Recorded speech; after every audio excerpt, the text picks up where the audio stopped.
Azərbaycanda xəyanətə görə öldürülən qadına yas verilməyib. Millazın məlumatına görə Şəmkirin Şiştəpə kəndində ər və arvadın yol kənarında mübahisəsi ölümlə nəticələnib. Kənd sakini 41 yaşlı Röyalə Hacıyevanın ölümündə şübhəli əri 54 yaşlı Arif Hacıyevdir.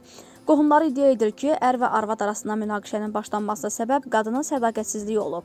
Hətta məsələ məhkəməyə qədər gedib çıxıb.